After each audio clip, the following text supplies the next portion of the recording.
खुलुमबाय।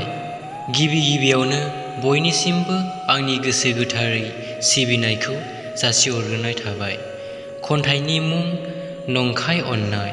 खन्थाइखौ लिरदों मिस समायना ब्रह्म, डिस्ट्रिक्ट क'क्राझार जिल्ला, भिलेज बेलगुरि।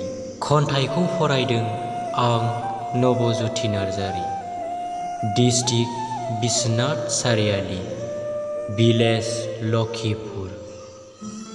सना, नोंनोथ' बुंदोंमोन आंखौ दसे सम नुवाब्लानो थानो हाया होनना।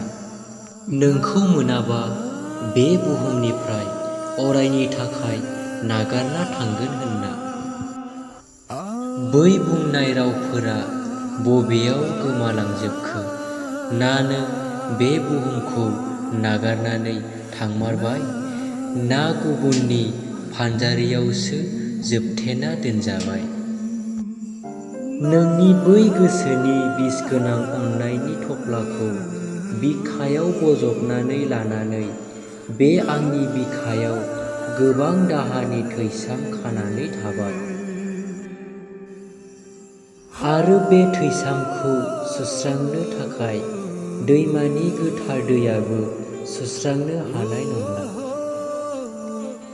बै समखौ गोसोखाङोब्ला मेगन फैसालिखौ सौसिना दुखुनि दुंब्रुद मोदै बोहैबोयो। गोसोआ सानो माब्रै बेबायदि हरखाबै बावनानै थानो हाखो नों? आं थांनानै थागोन अरायबो मेगनाव मोदै लानानै, नोंल' अरायबो मिनि खुसियै थाबाय था। नों खुसिबानो आंबो खुसि, नों दुखुबानो आंबो दुखु। बिनिखायनो नों अरायबो गोजोनै था। नांगौ जायोबा आं दुखुखौ सहायना थानो नाजागोन। थेवब्लाबो नोंखौ दुखु होनो हाया आं। गुबुनखौ दुखु होना सुखु लाग्रा आं नङा। नोंल' अरायबो गोजोनै था।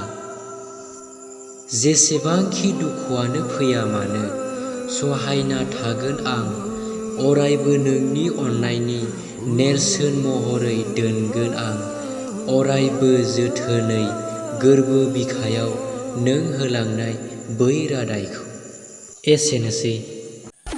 हेल' लोगोफोर, अन्नानै खन्थाइखौ मोजां मोनदोंबा लाइक, कमेन्ट, शेयार खालाम। आरो लोगोसे सोरबाफोर आंनि चेनेलाव गोदानबा आंनि चेनेलखौ साबस्क्राइब खालामनानै ला, जाहाथे आंनि गोदान सं आरो खन्थाइफ्रा नोंसिनियाव मोनहैयो।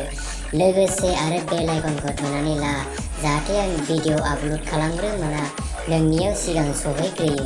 गोजोन्थों।